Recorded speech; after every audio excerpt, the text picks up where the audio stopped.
ওরে কি করিব ওরে শ্রীরাম ওরে বাবা কি রে আরে কি করিব ওরে শ্রীরাম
হয়েছিল, হ্যাঁ?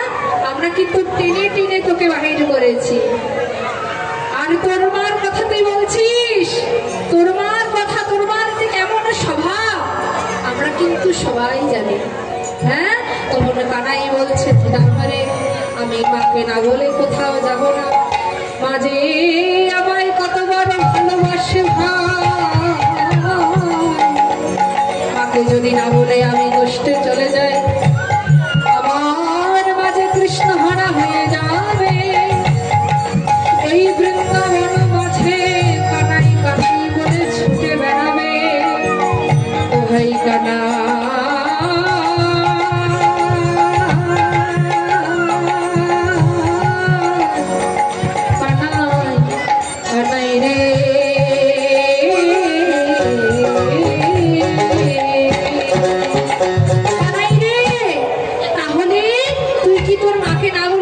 যাবি না? বলছে না, আমি মায়ের অনুমতি ছাড়া কোথাও যাব না। এইদিকে বলরাম কি করলেন? বাজত সাপে গোটো বাজনা, যত বড় বীরে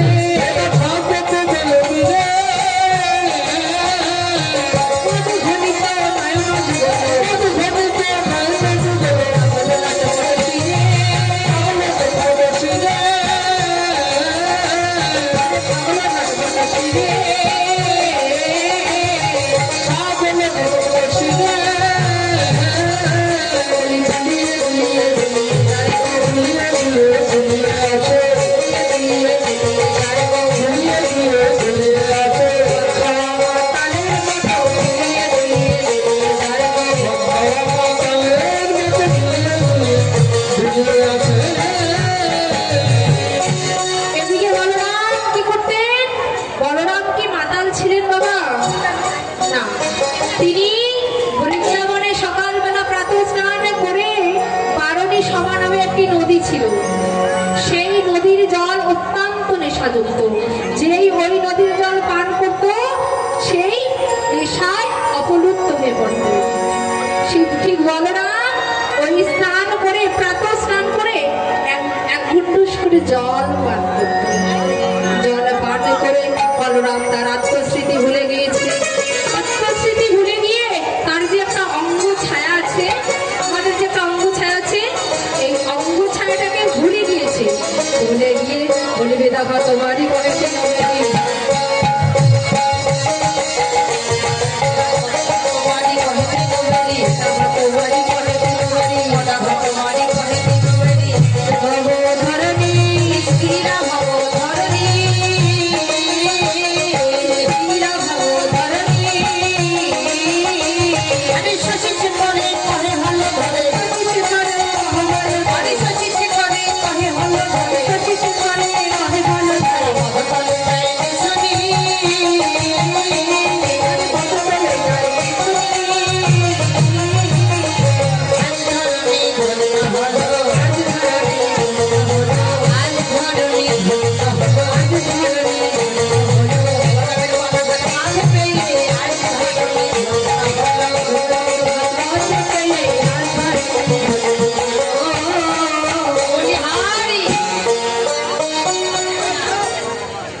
পৌঁছবো। হ্যাঁ, এদিকে কানাই বলছে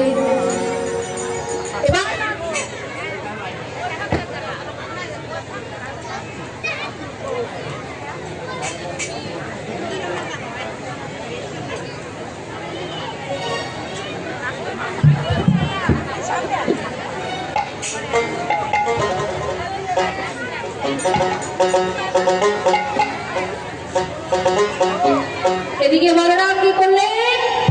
নন্দালয়ে গেলেন।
এবার বলরাম কি করলেন, মা গো তোমার কানাইকে তুমি এত ভালোবাসো, ওই বৃন্দাবনের গোষ্ঠী তোমার কানাইকে আরো কে কে আসে দেখতে জানো? তোমার কানাইকে দেখার জন্য অনেকেই আসে।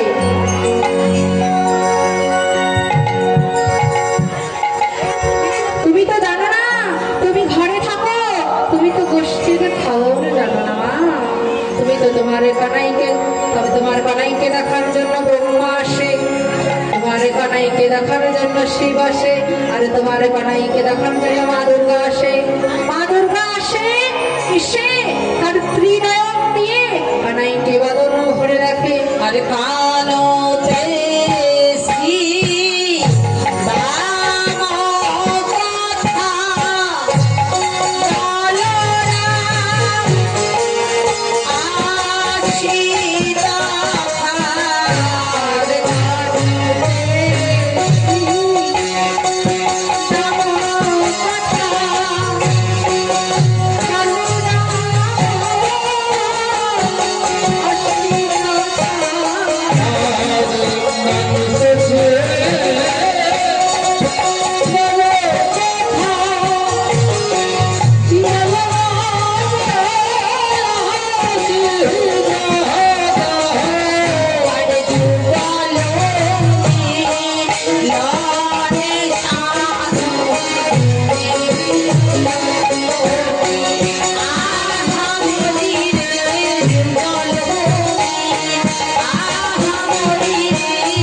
চোখের মুখে বস্ত্র পরে